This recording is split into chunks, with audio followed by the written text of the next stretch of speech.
Salam sejahtera untuk kita semua dan kami berharap bahwa para hadirin semuanya terima kasih atas kehadirannya serta atau atas mengikuti acara virtual Public Expose PT Golden Eagle ini. Semoga Bapak Ibu semua diberikan selalu kesehatannya dalam masa-masa pandemi seperti sekarang ini. Saya berharap walaupun kita virtual, paparan ini dapat memberikan penjelasan yang cukup jelas untuk Bapak dan Ibu semua. Adapun paparan publik untuk PT Golden Eagle Energy ini adalah merupakan kelanjutan dari rapat umum pemegang saham tahunan yang telah kami lakukan pada hari ini juga pada pukul 2 yang lalu. Dan untuk acara paparan dan presentasi ini saya akan memberikan poin-poin. Pertama adalah mengenai sekilas tentang perseroan. Kemudian juga kita akan menjelaskan tentang tinjauan industri khususnya untuk batubara ini. Dan juga kinerja perseroan di poin ketiga. Dan selanjutnya kami akan jelaskan tentang prospek usaha bisnis batubara ini. Dan yang terakhir adalah strategi perseroan dalam menghadapi rencana masa depannya. Baik, saya akan mulai untuk sekilas tentang perseroan. Jadi PT Golden Eagle Energy Tbk adalah merupakan suatu perusahaan dengan sebagai produsen batubara termal dengan 2 aset batubara yang telah beroperasi dan salah satunya sedang dalam proses eksplorasi di Kalimantan dan Sumatera. Fokus kami di aset Kalimantan adalah di IPC, di mana terletak di Samarinda, Kalimantan Timur. Dan secara geologis batubara kami di IPC ini memiliki stripping ratio yang sedikit tinggi, akan tetapi hal ini diimbangi dengan kualitas batubaranya yang mempunyai kualitas 4.700 hingga 5.500 calorific value GAR. Dan hal ini menjadi suatu nilai lebih dari PT IPC. Di bawah PT IPC sendiri, International Primaco, saat ini kami sedang juga melakukan kegiatan proses eksplorasi untuk proyek Tabalong. Sementara untuk area Sumatera, di bawah PT Tri Aryani yang berlokasi di Musirawas Utara, Sumatera Selatan, perseroan memiliki harapan yang besar karena di PT Tri Aryani ini memiliki cadangan batubara yang melimpah sekitar 317 juta ton berdasarkan GORC dan juga memiliki SIM yang tunggal atau single SIM dengan stripping ratio sekitar 4 dibanding 1. Hal ini tentunya sangat baik bagi ongkos produksi dalam eksploitasi tambang tersebut. Walaupun batubara yang dikandung di PT Tri Aryani adalah merupakan batubara eco coal dengan calorific value sekitar 4.200 sampai 4.000 dengan kadar sulfur yang rendah di bawah 0,5% dan kadar abu juga rendah di bawah 5%. Lokasi proyek kami yang kami sampaikan tadi untuk 2 aset kami, pertama di Sumatera dan Kalimantan, total luas konsesi kami adalah sekitar 8.500 hektar dan dari total luasan konsesi kami ini, kami memiliki sumber daya sebesar 647 juta ton dan juga total cadangan sebesar 431 juta ton. Dapat kita lihat secara breakdown dari masing-masing perusahaan, di mana Tri Aryani yang di Sumatera kami sudah mengoperasikan sekitar tahun 2014 dengan cadangan sebesar 317 juta ton seperti yang sudah kami sampaikan. Saat ini kapasitas perusahaan sudah mencapai mendekati 1 juta ton per tahun. Di sisi lain untuk aset Kalimantan, kami juga memiliki 2 tambang batubara, yang satu sudah beroperasi dan yang satu masih dalam proses eksplorasi. Untuk tambang batubara yang sudah bereksploitasi, kami memiliki resources 25 juta ton dengan cadangan 4,6 juta ton Dan hal itu sudah berproduksi dan tambang ini sudah berproduksi sejak tahun 2010 dan kapasitasnya sekitar 1 juta ton per tahun juga. Sementara Tabalong Project adalah merupakan tambang batubara yang akan terintegrasi dengan jalur logistik berupa jalan hauling dan juga terminal batubara yang akan dilengkapi dengan konveyor dalam pengisiannya. Secara jumlah sumber daya untuk Tabalong Project ini hampir mendekati 300 juta ton dan cadangannya secara GORC mencapai 109 juta ton. Selanjutnya secara struktur perseroan, Golden Eagle Energy saat ini dimiliki oleh 80%, 84% Raja Wali Group dan publik sekitar 16%. Kita bisa lihat yang berwarna biru adalah merupakan aset dari Kalimantan, di mana International Primakol yang juga memiliki Tabalong Project di bawah entity Raja Wali Resources. Dan untuk aset Kalimantan, untuk aset Sumatera di bawah PT Nagamas Makmur Jaya, kami memiliki 2 aset masing-masing tambang Triaryani dan pelabuhan PT Prima Buana Karunia. Baik, selanjutnya kami akan masuk ke dalam tinjauan industri. Pertama-tama dalam tinjauan industri ini kami ingin sedikit membahas atau memaparkan mengenai tinjauan harga untuk komoditi batubara ini. Harga batubara yang terjadi di paruh pertama 2020 ketika terjadi pandemi COVID-19 telah menurun tajam, dan hal ini tentunya sangat mempengaruhi kinerja perseroan. Seperti contohnya ICA 4 itu hampir 32% turun hingga ke level terendah sekitar $23,5 per ton. Hal ini sangat rendah jika dibandingkan dengan harga-harga batubara untuk ICA 4 sebelumnya. Hal ini juga sama terjadi di dalam indeks Newcastle, bahwa penurunan harga sejak tahun 2019 itu sampai mencapai $51,95 per ton di bulan Agustus 2020. Akan tetapi kami tetap berusaha untuk memaksimalkan operasi kita dalam kondisi pandemi yang begitu berat, dan ternyata secara berangsur-angsur harga mulai rebound di kuartal terakhir 2020. Tren positif ini terus berlanjut bahkan hingga paruh pertama 2021. Seperti mungkin Bapak Ibu ketahui, dalam 1-2 minggu yang lalu untuk ICA 4 bahkan mencapai angka di atas $70 per tonnya, dan hal ini saya kira sudah dalam 10 tahun terakhir ini adalah merupakan yang tertinggi untuk ICA 4. Adapun secara bulanan ICA 4 juga berangsur pulih, di mana pada bulan Juli secara bulanan adalah rata-rata sekitar $65 atau hampir $66.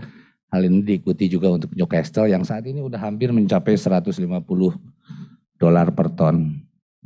Kita bisa lihat tren dari grafik harga ini, dan ini sangat memberikan optimisme bagi perseroan dalam waktu-waktu yang akan datang. Dari sisi pasar,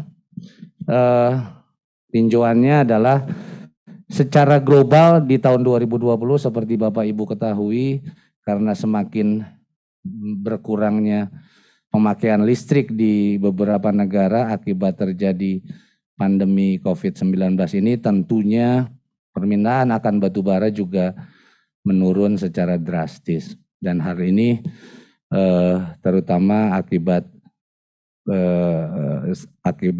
berkurangnya industri disebabkan oleh pandemi. Secara global akan tetapi permintaan batubara di tahun 2021 menjadi semakin menjanjikan, di mana Cina masih merupakan kontribusi terbesar kami secara permintaan, baik untuk pembangkit listrik ataupun untuk domestiknya. Selain itu juga tentunya pemulihan ekonomi yang berangsur-angsur menjadikan permintaan dari India dan negara-negara Asia mulai meningkat, dan ya pemulihan permintaan global juga didukung oleh ketersediaan vaksin 19 ini. Seperti di Indonesia banyak sekali beberapa sekarang sudah mendapatkan vaksin, dan hal ini memberikan dampak yang positif. Next. Kembali dari sisi tinjauan pasar domestik juga sama Pak Bibu, bahwa batubara di Indonesia pada tahun 2020 8% turun year on year seiring melemahnya industri yang ada.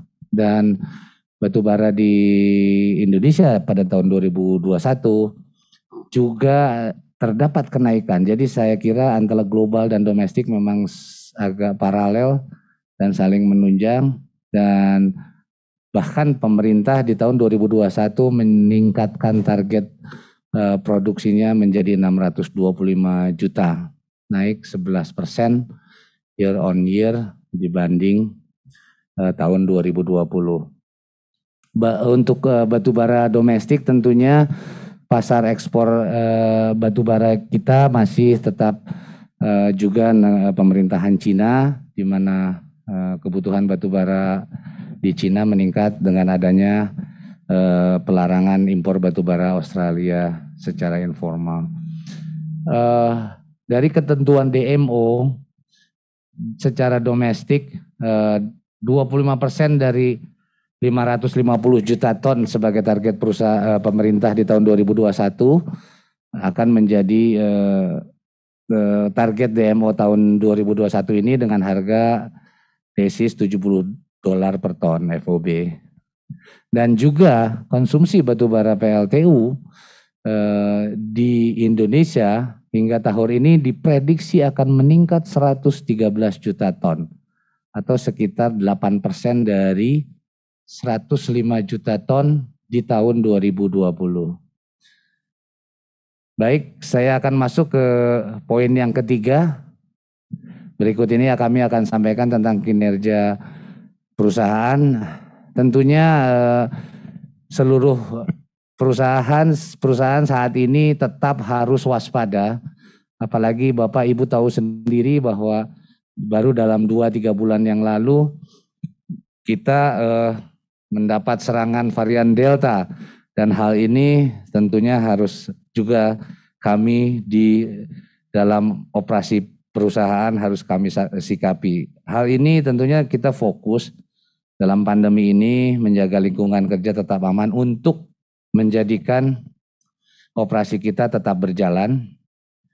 Yang paling kita sangat tekankan saat ini adalah adanya pembatasan untuk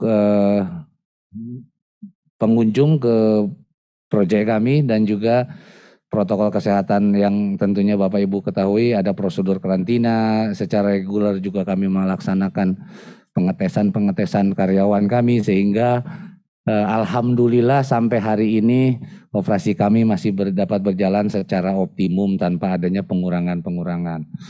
Dan juga dari sisi operasional tambang, karena tentunya masalah pandemi ini tetap akan menjadi suatu hal yang perlu kita waspadai, kami tetap berusaha untuk menekan biaya seefisien mungkin dan meningkatkan produktivitas alat yang maksimal. Dari sisi keuangan, tentunya perusahaan selalu dengan ketat melakukan pengawasan terhadap arus kas perusahaan, dan juga perusahaan akan terus membuka pasar-pasar baru dan end user, baik end user ataupun spot, untuk mendapatkan hasil yang maksimal dengan adanya tren peningkatan harga batubara dalam 1 semester ini. Baik, saya lanjutkan dengan kinerja operasional. Jadi PT Golden Eagle Energy secara kinerja operasional seperti Bapak Ibu bisa lihat bahwa memang untuk kinerja tahun 2020 kami terjadi penurunan, dan hal ini sebesar 29% dari tahun 2019 kami berproduksi 1,73, dan di tahun 2020 produksi kami mencapai 1,22. Akan tetapi kami melihat suatu prospek yang baik, seperti Bapak lihat di chart yang sebelah kanan, di H1 2020 dengan H1 2021, kami berhasil meningkatkan produksi sebesar 26% year on year dibandingkan dengan periode tahun yang sama. Berikut ini selanjutnya adalah kinerja operasional. Volume penjualan juga menunjukkan tren yang membaik, terutama di paruh pertama tahun ini. Dan memang sama Pak, bahwa di produksi kami ada penurunan dari 2019 ke 2020, akan tetapi secara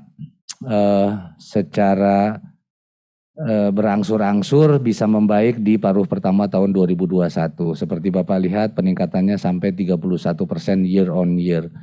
Dan di saat yang sama juga kami semakin terus mensupport kebijakan pemerintah untuk melakukan penjualan di domestik, di mana mencapai 71% pada tahun 2021 paruh pertama. Selanjutnya masuk ke kinerja keuangan. Jadi secara penjualan memang kami sampaikan tadi terdapat penurunan dan akhirnya menghasilkan laba rugi sebesar minus 23 di tahun 2020 akibat melemahnya harga dan juga turunnya produksi. Akan tetapi perseroan berhasil mencatatkan kinerja positif di paruh pertama 2021. Penjualan naik 106% year on year, jadi hampir 2 kali lipat Pak, lebih dari tahun 2020. Dan juga dari penjualan yang meningkat tersebut, perseroan membukukan EBITDA kenaikannya mencapai 286% dan berhasil membukukan laba bersih sebesar 46 miliar hingga paruh pertama 2021.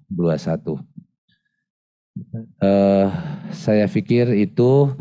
Selanjutnya dengan adanya perbaikan kinerja produksi dan juga peningkatan harga batubara di tahun 2021, secara permodalan perseroan disupport dengan permodalan yang kuat, di mana jumlah aset terjadi peningkatan dan juga jumlah equity, sementara dan gearing ratio kami itu menurun ke 35% dari 45% di tahun 2020. Secara posisi kas juga terdapat peningkatan setelah kami terjadi penurunan sebesar hampir 10 miliar dari 2019 ke 2020, dan dalam paruh pertama kami sudah bisa membukukan bahkan lebih dari nilai posisi kas kita di tahun 2020, satu tahun sebelumnya. Baik, yang terakhir, mungkin ini yang keempat.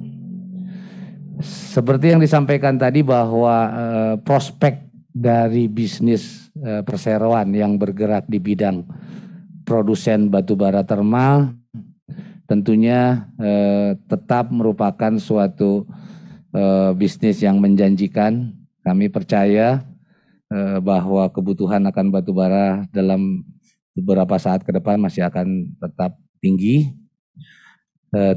terutama di beberapa negara di Indonesia ataupun Asia Tenggara. Kami hanya ingin menyampaikan di sini bahwa per Juni 2021 saat ini Indonesia memiliki PLTU yang berbahan bakar batubara itu hampir 48% atau sekitar 34 gigawatt. Dan diperkirakan akan ada penimbahan kapasitas produksi PLTU yang berbahan batubara ini sebesar 13 gigawatt. Jadi dengan adanya tren meningkat yang akan terjadi terhadap PLTU yang berbahan bakar batubara ini pasti akan meningkatkan proyeksi kebutuhan batubara di PLTU di Indonesia yang saat ini tahun 2021 sekitar 113 juta akan meningkat menjadi 156 juta ton di tahun 2030.